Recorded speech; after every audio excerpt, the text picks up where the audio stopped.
So today we're going to be taking a look at a scenario where NATO doesn't exist. In real life, NATO is it's a pretty big alliance with 31 members. It is a defensive military alliance, meaning that if you attack one of these guys, they are all going to come and defend themselves and attack you right back. This is also like, it's kind of the head of geopolitics, especially in Europe. Russia's invasion of Ukraine has preemptively made NATO expand a lot, with Finland joining it officially and Sweden in the process of joining it. Also, countries like Ukraine and Georgia have applications for joining, as well as Bosnia and Herzegovina and Kosovo. So really, it's basically just North America, being the United States and Canada, and Europe, all in one giant defensive organization. And this has a lot of impact on the geopolitics of Europe. If it didn't exist, there would be a lot of bad things happening in Eastern Europe, with Russia looking to expand, and that's what we're going to be taking a look at today. So what if NATO didn't exist? If you guys do enjoy this video, make sure to leave a like on it, subscribe to the channel if you're new. We're going to be trying to get to 135,000 subscribers by the end of this year. I think bringing back sub goals and like goals and stuff like that is actually going to help us grow, because ever since we hit 100,000 subscribers all the way back in February, we've only amassed, well, I say only, but we've amassed around 26,000 subscribers compared to last year where we got like 60,000, I think. It was more like 80,000. Anyway, let's jump right into this scenario. All right, so here we have NATO outlined in blue. Finland is their newest country that joining in April of this year, but that doesn't matter because NATO just got disbanded, and all these countries are no longer in this defensive alliance. In order to properly start with this new scenario, and of course the scenario will be taking place in Europe because, well, I mean, it involves mostly Europe. I don't think anyone's going to be invading the United States or Canada, so we don't have to focus on them. Just over here in Europe. So Russia's invasion of Ukraine, that's where we have to pick up. And I know that I've done this multiple times before with this whole invasion thing, but it just kind of has to happen. Now, I'm not sure what's been happening with this war in real life, because honestly, it's fallen out of the headlines. The media's kind of moved on from it. They're focusing in on Israel and Palestine right now. But I'm pretty sure the front line still looks something like this. So yeah, not a lot of progress happening. But if Russia were to fully commit to this war, then Ukraine would more than likely lose. And another factor that would have to contribute to that is the West stopping their supply of Ukraine, and the disbandment of NATO would pretty much do exactly that. So NATO would stop its funding of Ukraine. A lot of these countries over here in Central and Eastern Europe would stop supporting Ukraine. The United States might even stop, depending on maybe a presidential election, they may stop, which is one coming up next year, so very possible. But with all that factored in, Ukraine would eventually fall over to Russia, and we can take a look at this peace treaty. All right, so in this peace treaty here, we have the annexation of Eastern Ukraine over to Russia, and we have the rest of the country being made into a puppet like Belarus. Now, Belarus technically isn't a puppet of Russia in real life. It's its own government, but in all reality, Russia is essentially governing Belarus because their leader is he's a big Putin fan. So that same thing happens over here in Ukraine. A very pro-Russian leader is put into power, and they start doing the Russian tactics in order to get the civilians on their side. Now, this event will go ahead and spark some alliance discussions because, well, just because NATO is gone doesn't mean other alliances can't be formed. Now, obviously, I'm not going to go out there and form a whole new NATO, because that would just defeat the whole purpose of this video. But instead, we can have a bunch of smaller alliances break out. So give it maybe a year or two later, we have Russia once again going on the offense, and they are now going after Estonia. Estonia is a very weak country.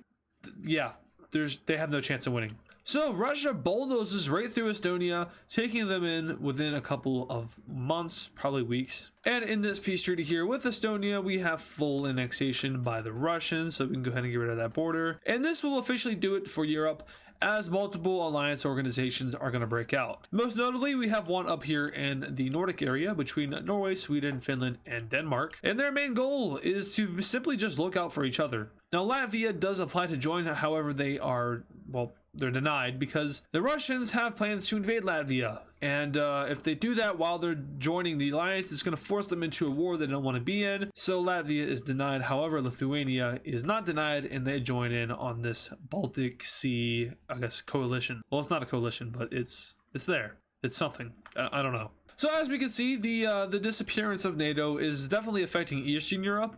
In Western Europe, there would more than likely be nothing changing over here. Like maybe in Belgium we have the split, so between northern and southern Belgium. I don't know where the actual line's at, but it's something like this, or maybe it's like that, like Flanders and the other half. not gonna worry about it. Like, that's like a very slim possibility that can happen, and without NATO being there, maybe, just maybe, but probably not. Pretty much like drawing a line over here, like these guys aren't gonna change at all.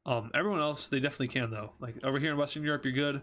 Over here in Eastern Europe, good luck. All right, anyway, back to the next war. Russia, once again, being the main character of Europe now, they're gonna go after another country, but this time it's not in actual mainland Europe. It's over here in the Caucasian region, and they're gonna be going after Georgia. Now, in real life, they already have troops in Georgia because, you know, they like to do that. Specifically, they have them in South Ossetia and Abkhazia, and well, without a NATO, there's no, you know, backing up Georgia.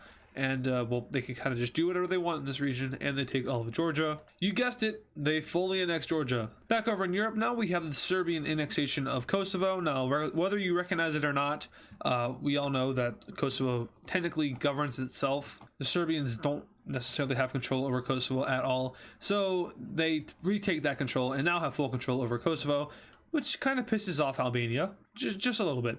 Anyway, now the Russians will move to annex Latvia. And with that, we have another alliance occurring, this time being between the Poles and the Germans, interestingly enough. Now, these guys unite together in order to stop Russian advances into Western Europe.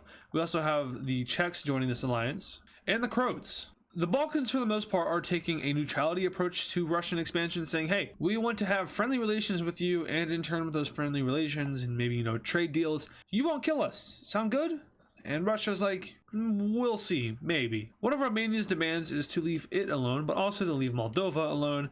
And unfortunately for Romania, that doesn't really work, as the Russians and the Ukrainians move to take over Moldova. They annex the full country and make it into a puppet of Russia. With that, Romania's had enough, and they will go ahead and join the Purple Alliance. But to make things worse, Russia's going to counter that expansion of alliance by making their own alliance. Now, in real life, they had the CSTO, but this is a different one.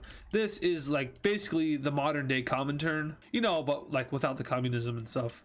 Obviously, them and their puppets will join, but they're also going to get the country of Hungary and the country of Serbia to join. Now, the reason these two join is because, one, Hungary's leader is a big Russia fan, and, well, Serbia is a big Russia fan as well. So that just kind of works out for them. With the increased expansion of the Russian influence in Europe, Albania will go ahead and join the Purple Alliance, and a quick revolution in North Macedonia will force them to cede to the Russians. France and Italy will move to sign the Mediterranean Defensive Pact, which essentially just protects, they're just protecting each other. They have good relations with the Purple, bad relations with the Red. Greece will also join in on this alliance, while we have Turkey forming a pact with Azerbaijan. Bulgaria will end up joining this pact, and as we can see, Europe has diversified into a ton of different alliances.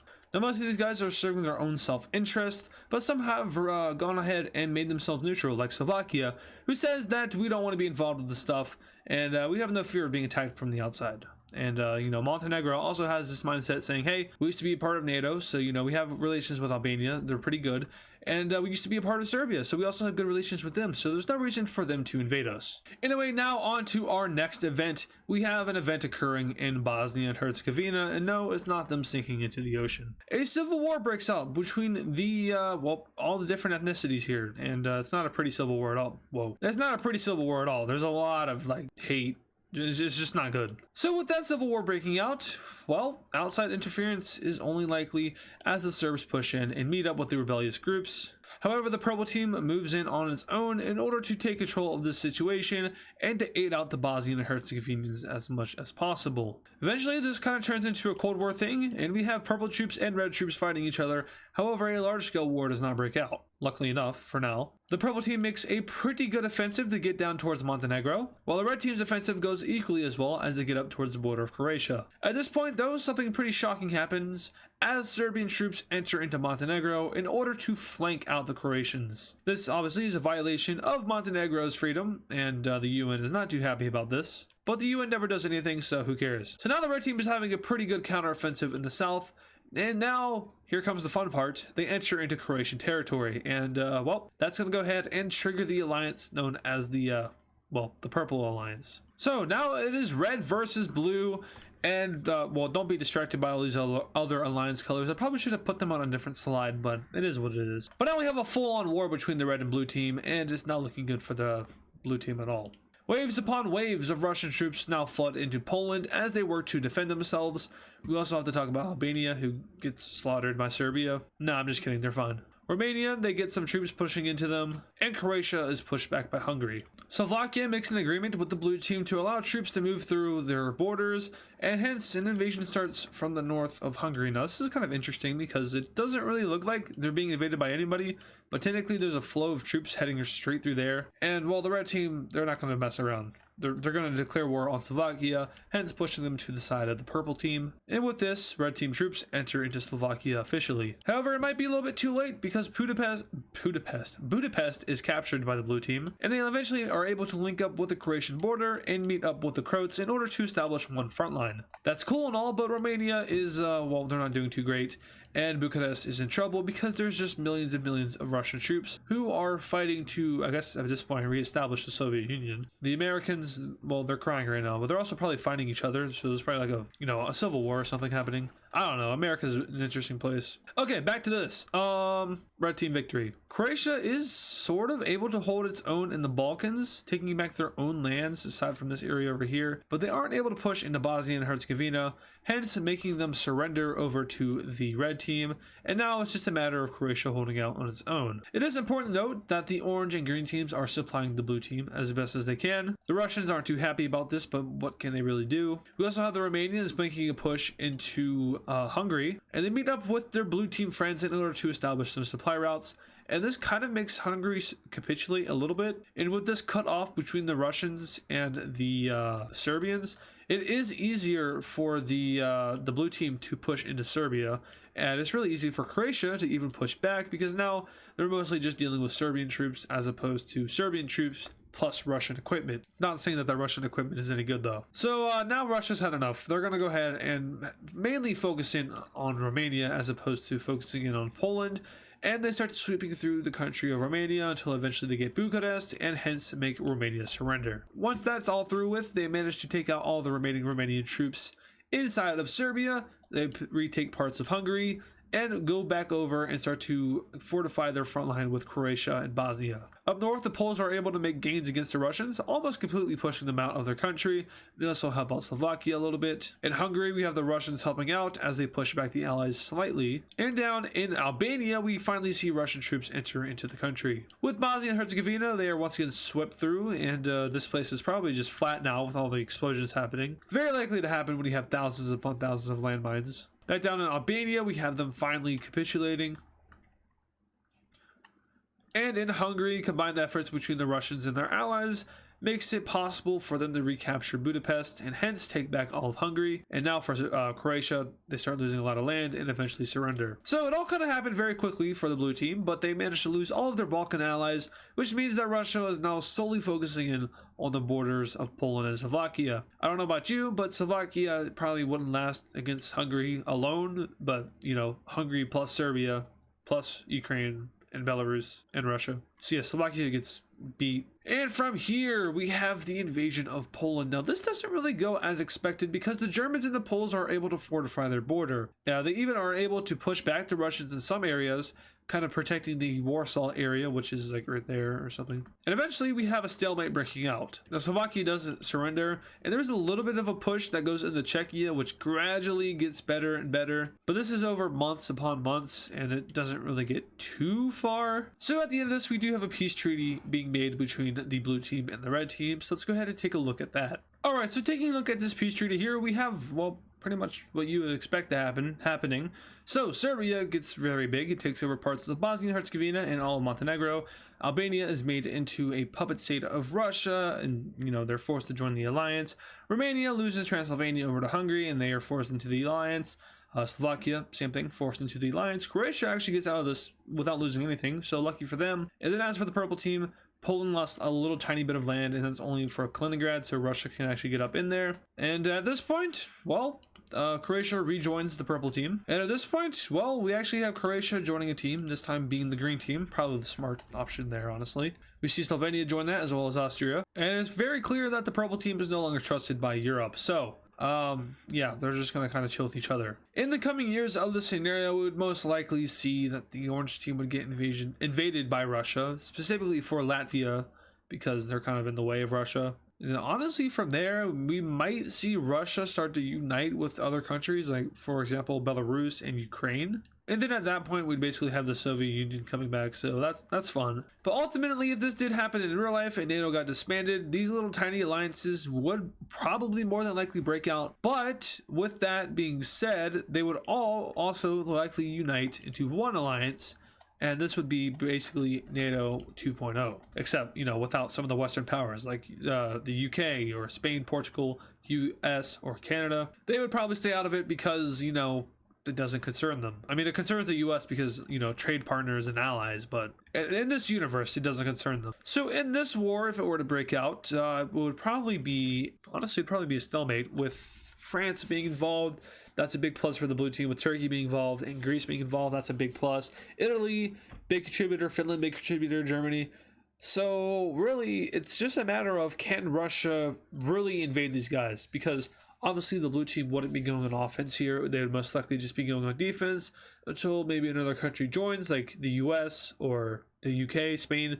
Basically, they're just holding out. And if they can gain land, go for it, but that's very unlikely. So realistically, this would be a CSTO versus NATO scenario. And hey, I've already done that, so go check that video out. Like I said, I'm the best at plugging my own content. But yeah, I would see this war ending in a stalemate.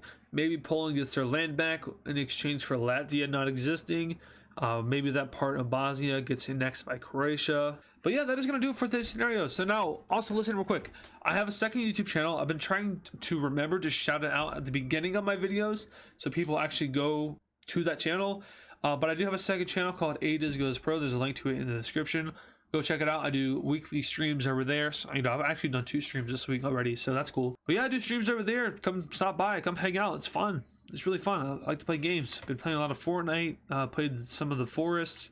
I will be doing like Minecraft and stuff later on. I'm planning on doing like a Five Nights at Freddy's marathon, so that's pretty cool. If you want to watch that, go subscribe to that channel. And yeah, so once again, thank you guys so much for watching this video. Showing support, greatly appreciated. Liking, subscribing, sharing, commenting, anything that helps us out in the algorithm, I appreciate it. So thanks for watching, and I'll see you guys in the next one. And of course, thank you to all the super fans, which include Matthew Newman, Yam, Kali Speaks Plays, Shadow Gamer Z, Deva Edits, Mr. Bonk 7, Hammer Toad 45, Patrick Clauser, Connor the Gamer, Texan Cowboy Cheese, Poland Country Ball, Yakko, Nevada Garbage Trucks, DW Cool Dude, Soviet Ball, and Serminator. Once again, thank you guys.